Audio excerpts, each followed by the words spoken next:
Hey there, my name is Dylan Schmidt, and I'm an automation specialist at ProVal Tech. Today, I want to go over how to enable AI Sidekick in ConnectWise Automate.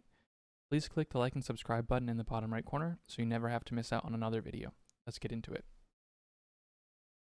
There are three main baseline requirements to set up AI Sidekick in Automate.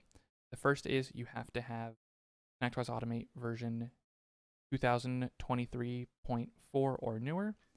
Second, you have to log in to the Web Control Center through ConnectWise SSO.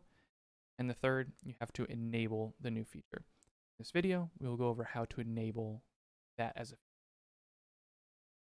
So once you are logged in to the Automate Web Control Center, you'll need to go to the bottom left, click System, ASIO Integration, and then AI Sidekick.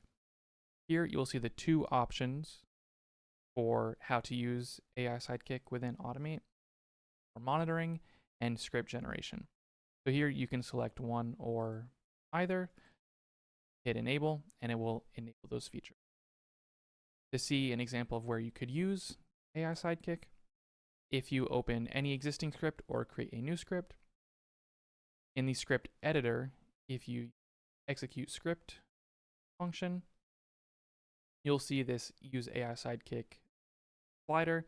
When this is set to on, you'll have a additional input box here show up that just asks for a description of what you would like to create, and AI Sidekick will attempt to create that in your preferred scripting language. Thanks for watching. We post a new video every week to share our knowledge on ConnectWise Automate. Let us know what else you'd like to see, or if you have any questions, please leave your response in the comments section below, and don't forget to subscribe.